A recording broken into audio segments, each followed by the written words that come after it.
வணக்கம் மக்களே.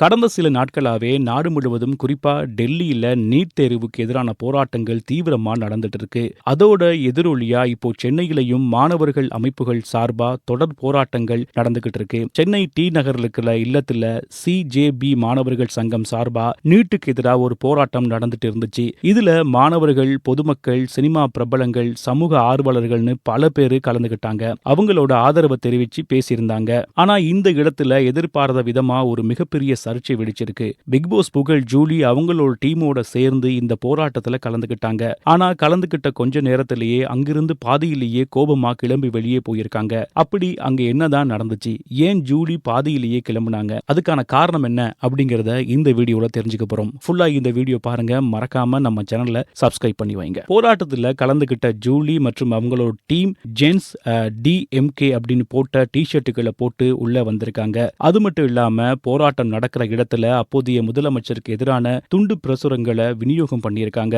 மாணவர்களுக்கான நீட் தேர்வுக்கு எதிரான ஒரு பொதுவான போராட்ட களத்துல ஜென்ஸ் டிஎம்கே அப்படின்னு ஒரு குறிப்பிட்ட அரசியல் கட்சியோட பெயரை ரெஜிஸ்டர் பண்ண முயற்சி பண்ணது அங்க இருந்த மற்ற சமூக ஆர்வலர்களுக்கும் மாணவர்களுக்கும் மிகப்பெரிய அதிர்ச்சியையும் கோபத்தையும் ஏற்படுத்தியிருக்கு. நீட் தேர்வுன்றது கட்சி எல்லைகளை கடந்து பாதிக்கப்படுற மாணவர்களுக்காகவும் மக்களுக்காகவும் நடத்தப்படுற போராட்டம். ஆனா அங்க நடந்த சில விஷயங்கள் இந்த போராட்டத்தை அப்படியே ஒரு கட்சிக்கு ஆதரவாகவும் முதலமைச்சருக்கு எதிரான அரசியலாக மாத்திர மாதிரியே அமைஞ்சிருக்கு. இதை பார்த்து கடுப்பான அங்கிருந்த சமூக ஆர்வலர் ஒருத்தர் மேடையில நேரடியாவே தன்னுடைய எதிர்ப்பை பதிவு பண்ணாரு. அவரு என்ன சொன்னார்னா, கட்சியோட ஸ்கோரை இதுல பண்ணலாம்ன்ற முயற்சி பண்ணாதீங்க, இது ரொம்ப தப்பான விஷயம். நான் டைரக்டா சொல்றேன், ஜென்ஸ் டிஎம்கேன்னு போட்டு வந்திருக்கீங்களே, ஆல்ரெடி இதுக்கு ஒரு முத்திரை குத்திக்கிட்டு இருக்காங்க. நீங்க எல்லாமே தெரிஞ்சு இப்படி பண்றீங்க. இங்க மாணவர்களுக்காக குரல் கொடுக்கணுமே தவிர கட்சியை உள்ள கொண்டு வரக்கூடாது.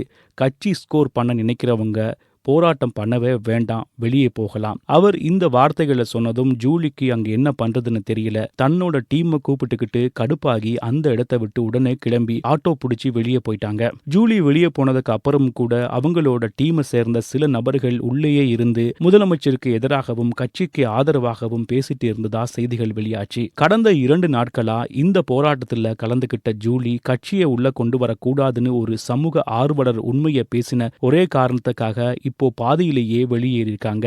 இப்போ சமூக வலைத்தளங்கள்ல மக்கள் பல கேள்விகளை எழுப்ப ஆரம்பிச்சிருக்காங்க. இது உண்மையிலேயே மாணவர்களுக்கான போராட்டமா, இல்ல அரசியலுக்கான களமா? நீட் தேர்வை எதிர்ப்பது நோக்கமா, இல்ல இந்த போராட்டத்தை பயன்படுத்தி முதலமைச்சருக்கு எதிராக அரசியல் செய்வது நோக்கமா? கட்சி அடையாளம் வேண்டாம்னு சொன்ன உடனே கிளம்பி போறாங்கன்னா அப்போ இவங்களோட போராட்டம் உண்மையானதா? நீட் தேர்வுன்றது லட்சக்கணக்கான மாணவர்களோட எதிர்காலம் மற்றும் கனவு சம்பந்தப்பட்ட ஒரு விஷயம். இந்த மாதிரி மக்கள் பிரச்சனைகள்ல அரசியல் கட்சிகள் தலையிட்டு தங்களோட சுய லாபத்துக்காகவோ அல்லது ஸ்கோர் பண்றதுக்காகவோ பயன்படுத்துவது முற்றிலும் தவறான ஒரு விஷயம் அப்படின்னு பல பேரும் வன்மையா கண்டிச்சு வராங்க. உண்மையிலேயே மக்கள் நலனுக்காகவும் மாணவர்களுக்காகவும் போராட நினைக்கிற போராளிகள் மட்டுமே இந்த இடத்துல இருக்கணும். அதை விட்டுட்டு அரசியல் சுயலாபத்துக்காக போராட்டங்களை திசை திருப்ப நினைக்கிறவங்க விலகி இருக்கிறது தான் இந்த போராட்டத்துக்கு செய்யற உண்மையான நீதியா இருக்கும். மாணவர்களின் நீட் போராட்டத்துல இப்படி கட்சி அரசியலை புகுத்த நினைச்ச இந்த சம்பவத்தை பத்தி, ஜூலியோட இந்த திடீர் வெளியேற்றத்தை பத்தியும் உங்களுடைய கருத்து என்ன அப்படிங்கிறத கமெண்ட்ல சொல்லுங்க.